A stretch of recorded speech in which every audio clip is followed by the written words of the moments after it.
Alrighty, so this video is going to be about some goals I have for baby number 2.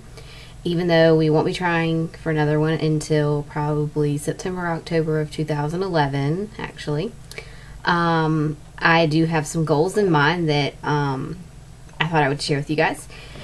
So my first goal is to have a VBAC, and with my first one, of course, as all of you may know, I had a C-section with her.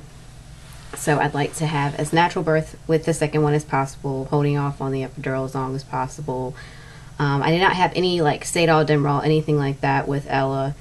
I went straight to epidural from like 10:30 until 5. I was like no meds, nothing. But then at 5, when they came and broke my water, I got the epidural because then the more painful contractions started. I was on Pitocin, and so the contractions were very hard to handle. And so then that's leading up to my second goal. My second goal would be I do not want to be induced with Pitocin. I hate Pitocin. I hate it. It's excruciating pain with Pitocin. So I have not had a labor without Pitocin, so I wouldn't know what labor without Pitocin felt like. It's just a very hard drug on the body, and so I don't want to be induced at all as long as I'm healthy and the baby is healthy. I just want the baby to come on their own. When Ella was 39 weeks, Ella was actually coming on her own. I was 2 centimeters dilated the day that I went in for my doctor's appointment, and they sent me over to the hospital. I was actually having contractions, and I was going on my own. It probably would have been a week before I, actually had maybe a couple days. I don't know. So definitely don't want an induction again unless it's absolutely necessary. They induced me last time because of my blood pressure, but then when I got to the hospital, my blood pressure was fine, and they're like, we don't know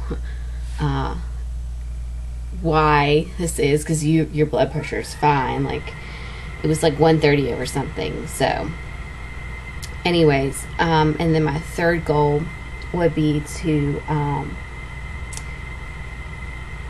have a more detailed birth plan.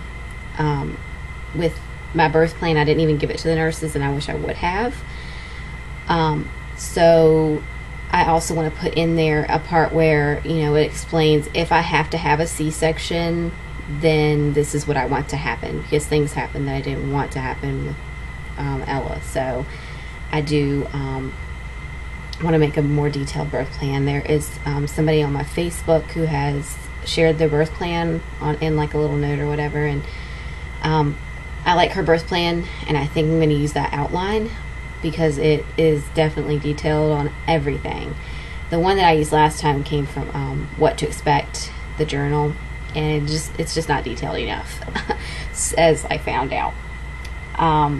And then the fourth goal would be to pack a lighter hospital bag. I had so much stuff in my hospital bag that I didn't need. Because I had to have a C-section, I was not able to use my pajama sets that had elastic bands in them. Because if they were to go down and rub on my scar or my incision, it would hurt. I did not use any of the underwear I brought. I did not use any of the pads I brought. I did not use any of the breast pads I brought. The only thing I used was my toiletry bag. Everything else was provided at the hospital.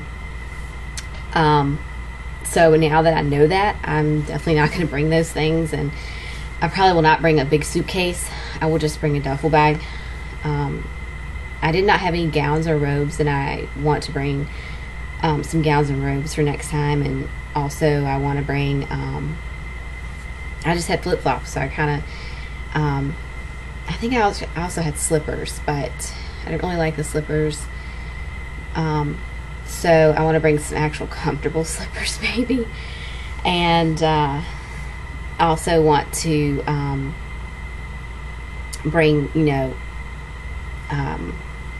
extra gowns as well, like, because I wore the hospital gown for 3 or 4 days.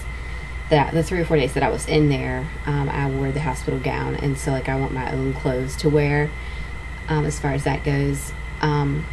And I probably won't bring any underwear because they provide the underwear, and the underwear was actually more comfortable than my own. So anyways, The fifth one is I want to, let me find my list here. I want to breastfeed longer. That was my other goal. Because I only breastfed Ella until she was 9 weeks, and then from 9 weeks until 10 months, I pumped. And it was because I worked night shift, and she had lactone problems as well. She got nipple confusion when she was 6 weeks old because I was using the Medela bottles, and they just had a faster flow. So, anyways, I definitely want to breastfeed her longer. I want to breastfeed until she's a year old, at least, is my goal. So unfortunately I wasn't able to make it to a year this time, just pumping, because my supply decreased in the middle. So anyways, but those are some goals that I have, 5 goals. And if you guys have any questions, just put them in the comments box, and thanks for watching.